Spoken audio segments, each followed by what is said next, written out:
आंदोलन आगे चलकर एक बहुत उग्र रूप लेगा, बहुत खतरनाक वाला रूप लेगा और तब तक लेगा जब तक धर्मेंद्र प्रधान इस्तीफा नहीं दे देता। उसमें सब लोग आते हैं। कितना अच्छा विकास हो रहा है, बच्चों की जानें जा रही हैं, है ना।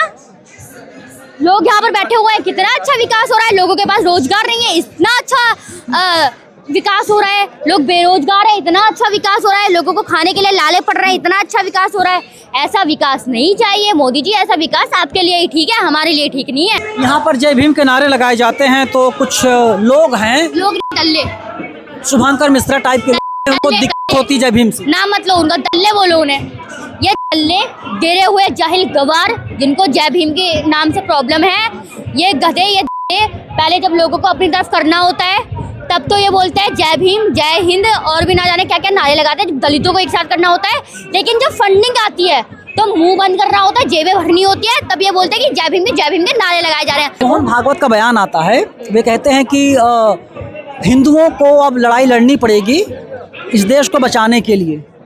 हिंदुओं को नहीं, यूथ को लड़नी पड़ेगी। कोई हिंदू को किसी से खतरा नहीं है।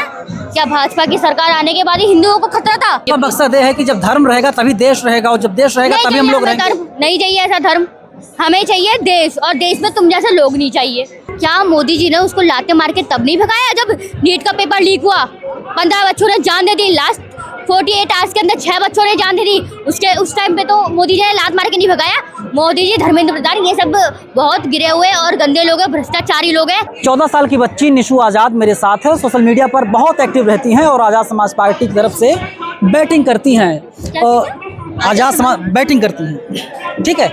पार्टी का मत गिनिए मेरे को, मैं एक यूथ हूँ और मेरे को जो सही लगेगा मैं उसकी तरफ जाऊंगी, अब वो चाहे कोई भी पार्टी हो, तो एक ही पार्टी का नाम दे मेरे को। मोहन भागवत का बयान आता है, वे कहते हैं कि हिंदुओं को अब लड़ाई लड़नी पड़ेगी इस देश को बचाने के लिए। हिंदुओं को नहीं, यूथ को लड़नी पड़ेगी। ये क्या हिंदू हिंदू करते रहते हैं। लगता है मोहन भागवत ने भी यही मोदी वाली हरकतें सीख ली है।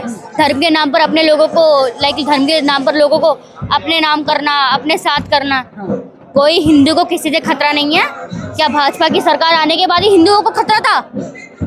धर्म की रक्षा करनी है ना, बोल रहे हैं। बोल तो रही हूँ, क्या भाजपा की सरकार में धर्म को कोई प्रॉब्लम है? धर्म से किसी लोगों को खतरा है? इससे पहले जो सरकार आई उसमें कोई खतरा नहीं जाएगा किसी धर्म को? प्लीज ये बातें ना करें। यहाँ पर जो मुद्दे चल रहे हैं इस पे बात करें, क्योंकि हमें अपना ध्यान डाइवर्ट नहीं करना और मुद्दों पे अपना एनर्जी वेस्ट नहीं करनी।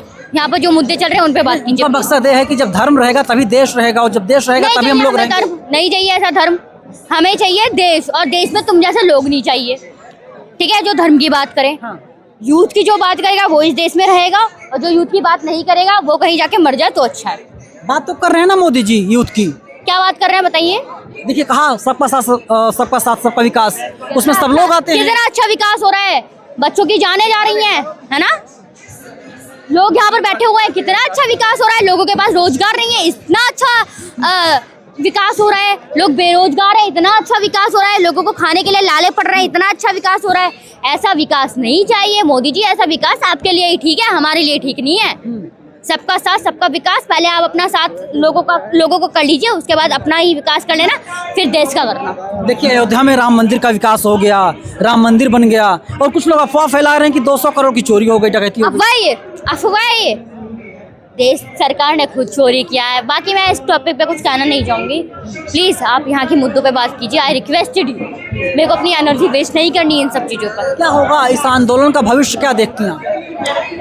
ये आंदोलन आगे चलकर एक बहुत उग्र रूप लेगा, बहुत खतरनाक वाला रूप लेगा, और तब तक लेगा जब तक धर्मेंद्र प्रधान इस्तीफा नहीं दे देता। तो हमें भाई धर्मेंद्र प्रधान का इस्तीफा चाहिए, और प्यार से बोल रहे हैं कि धर्मेंद्र प्रधान इस्तीफा दे दीजिए। अगर आप नहीं दोगे तो आने वाले टाइम में बहुत गलत सीन हो जाएगा, वो भी आप ही के साथ होगा, आपके साथ ही हो जाएगा, तो ध्यान रखो इस चीज़ का। यहाँ पर देखिए, इतना बड़ा बैनर लगा हुआ है, उस पर बाबा साहब अम्बेडकर की फोटो है, उसके जरिए क्या मैसेज देने की कोशिश है? अम्बेडकर वहाँ होंगे जहाँ एजुकेशन, इक्वालिटी, डेमोक्रेटी, मतलब जो भी टॉपिक है ना, सिवाय अंधभक्ति के, पाखंड का और धर्म के, वहाँ अम्बेडकर होंगे।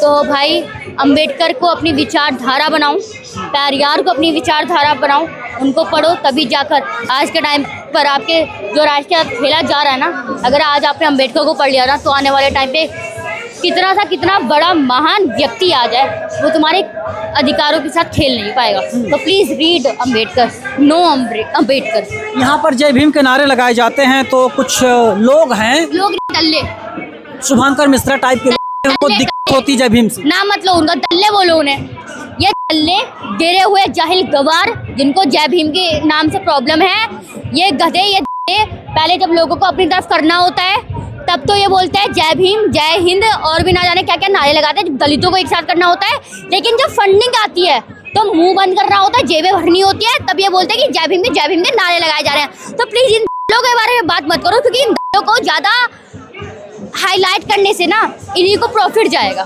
प्रॉफिट अपने आप को लीजिए, इन लोगों को दीजिए, उनको मत दीजिए। बिजली काट दी गई है, हमें कोई प्रॉब्लम नहीं है, क्या करोगे?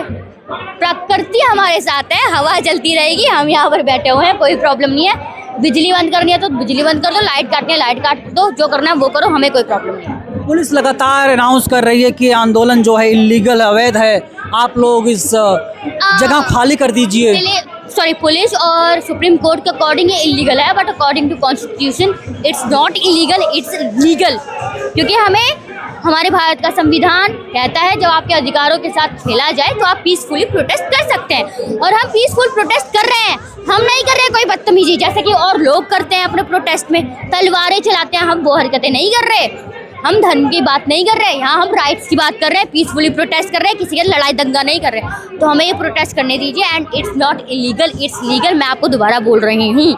मोदी जी लगातार धर्मेंद्र प्रधान की पीठ थपथपा रहे हैं, बोल रहे हैं शाबाश, तुमने तो सकुशल एग्जाम करवा दिया, बहुत बड़ी जीत है। सकुशल एग्जाम करा दिया नीट का, क्योंकि आज था। ओह माय गॉड, क्या मोदी जी ने उसको लाते मार के तब नहीं भगाया जब नीट का पेपर लीक हुआ? 15 बच्चों ने जान दे दी, लास्ट 48 आवर्स के अंदर 6 बच्चों ने जान दे दी। उस टाइम पे तो मोदी जी ने लात मार के नहीं भगाया। मोदी जी, धर्मेंद्र प्रधान, ये सब बहुत गिरे हुए और गंदे लोग हैं, भ्रष्टाचारी लोग हैं, इनकी बात मत कीजिए और इनको इग्नोर कीजिए। निशु, क्या लगता है कितने दिन में धर्मेंद्र प्रधान का इस्तीफा हो जाएगा? ऐसा तो हमें कुछ पता नहीं है कि कितना टाइम लगेगा, लेकिन जितना भी टाइम लगेगा तब तक हमारे अंदर जोश बीटा जो है बिल्कुल हाई है, लो होने वाला नहीं है। So we are with Abhijeet and Gen Z and our youth, like our India's youth. तो हमें कोई प्रॉब्लम नहीं है, हम इनके साथ हैं। लगातार इस आंदोलन को बदनाम किया जा रहा है। तो बदनाम किया जा रहा है, तो बदनाम करने से क्या होगा? लोगों को तो इसकी रियलिटी पता है। हाँ। लेकिन जो लोग अंधभक्त हैं, पागल हैं, पाखंडी हैं, मोदी भक्त हैं, मोदी पगलू हैं, उनको तो ये वाकई में समझ में नहीं आने का।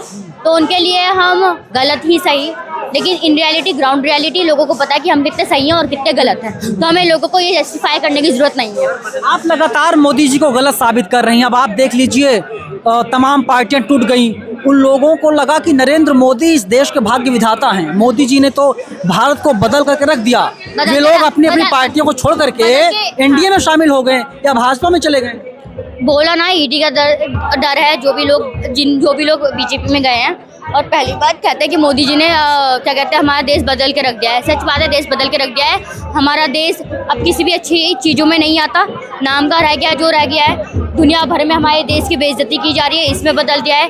यूथ किस हालत में, इसमें बदल दिया है। तो भाई हमारा देश बहुत बुरी तरीके से बदल दिया गया है, गंदी हालत में बदल दिया गया है। तो मोदी जी, आप चले जाइए अगर आपसे देश नहीं संभाला जा रहा। आप सोच रहे होंगे कि मैं पढ़ा लिखा नहीं हूँ तो देश का यूथ भी पढ़ा लिखा नहीं होगा, मैंने चाय बेची है तो देश का यूथ भी चाय बेचेगा। लेकिन हम कह रहे हैं आपने चाय बेची, इसका मतलब ये नहीं कि हम पकौड़े बेचेंगे। हमें नहीं बेचे पकौड़े, हमें चाय भी नहीं बेची, ना ही हमें पकौड़े तलने हैं, और ना ही हमें कोई चौकीदार बनना है। हमें अपना फ्यूचर बनाना है। हमें आपकी तरह अनपढ़ नहीं रहना, हमें पढ़ना है, हमें शिक्षा चाहिए, हमें एजुकेशन चाहिए, अच्छा एजुकेशन सिस्टम चाहिए। हमें एजुकेशन दो, धर्म मत दो, धर्म के नाम पे लोगों को लड़ाओ मत। निश्चित आपको नहीं मालूम, मोदी जी ने कहा था कि पकौड़े तलना, पकौड़े बेचना रोजगार है।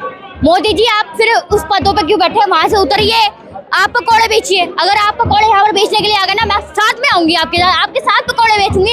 अरे आप रोड पे उतरो तो पकौड़े तो बेचो, चाय तो बनाओ, तब देखूं मैं। हमें आप ये एडवाइस दे रहे हो, आप आके खुद ये करके दिखाओ, तब हम माने।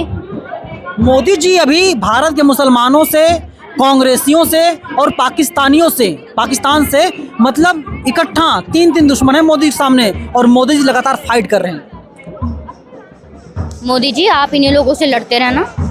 लेकिन सच कहें तो वो आपके कहीं ना कहीं परम मित्र हैं। तो भाई अब मोदी जी के बारे में बात मत कीजिए, ठीक है। अब इस टॉपिक पे आप बात रखिए कि कब तक क्या होता है, और बाकी अपनी एनर्जी इन सब मुद्दों पे वेस्ट मत लेकिन इसमें एक बात है कि यहाँ पर लगातार मेलोडी दिखाई जा रही, मेलोडी खिलाई जा रही है, और भारत पहला मुल्क बनेगा दुनिया का जो इटली पहुँच करके मेलोनी को मेलोडी ट्रॉफी गिफ्ट करता है, और मोदी जी ने खुद किया है। गिफ्ट कर लीजिए मोदी जी, स्टॉक भी खाली कर दिया है, कितना और पैसा बेचोगे, कितना इम्प्रेस करने की कोशिश करोगे मेलोनी को। आपकी बीवी छोड़कर आपको चली गई है, इसका मतलब ये थोड़ा ना कि आप किसी और की बीवी पे नजरें डालोगे।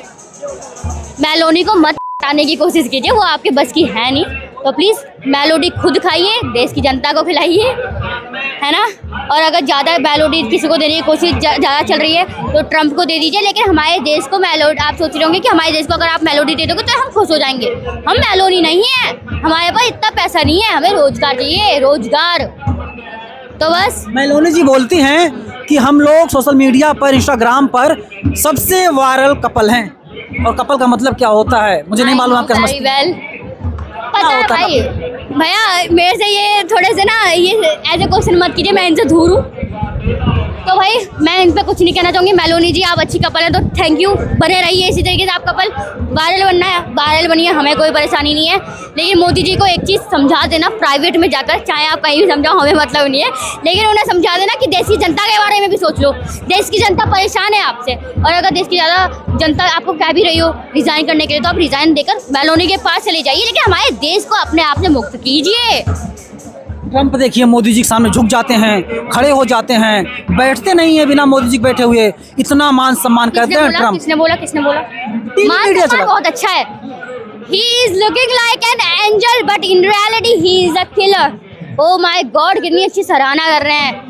चलो फिर डोनाल्ड ट्रम्प आप मोदी जी को आई लव यू भी बोल रहे हैं, कोई परेशानी नहीं है, बट हमें भाई परेशान मत कीजिए, और इन सब टॉपिक पे हम छोड़ते हैं, इन सभी चीज़ों पे बात मत करो। फादरलैंड, इजराइल फादरलैंड मत करो, मदरलैंड क्या फिर इंडिया है। हाँ, इंडिया मदरलैंड ठीक है। तो भैया कोई बात नहीं, इजराइल अगर फादरलैंड है तो हम बोलते हैं मोदी जी आप उनको अपना फादरलैंड बना लो, लेकिन हमारे देश को छोड़ दो। मणिपुर क्या सोचती हैं? वहाँ पर लड़कियों को अभी कितने गंदे गंदे केसेस आए, मणिपुर आज भी जल रहा है। मोदी जी को इससे कोई फर्क नहीं पड़ रहा है, क्योंकि मोदी जी तो एसी की हवा ले रहे हैं, उनकी स्किन इतनी चमकती है, उन्हें तो कोई परेशानी है नहीं। लेकिन मेरा भाई यही है कि मणिपुर पे भी अगर आपको किस मेलोनी से, डोनाल्ड ट्रम्प से, इजराइल से, इन सब से अगर मुक्ति मिल गई हो, चैन मिल गया हो, तो प्लीज़ मणिपुर पे भी ध्यान दे लो। ये लोग कहते हैं बेटी बचाओ बेटी पढ़ाओ, लेकिन बेटियों को मारा जा रहा है दिन रात, उनको जलाया जा रहा है, रेप किया जा रहा है, नंगा घुमाया जा रहा है, मणिपुर जल रहा है। इन सब मुद्दों पे मोदी जी ध्यान देने के लिए बिल्कुल भी रेडी नहीं है। तो मोदी जी आपसे ये रिक्वेस्ट है, अगर आप प्राइम मिनिस्टर हैं तो प्राइम मिनिस्टर बनने का एक हक, एक जो आपके लाइक आपका काम है उसको भी करिए, ठीक है, और जो भी प्रॉब्लम्स चल रही है उन पर ध्यान दीजिए। Thank you.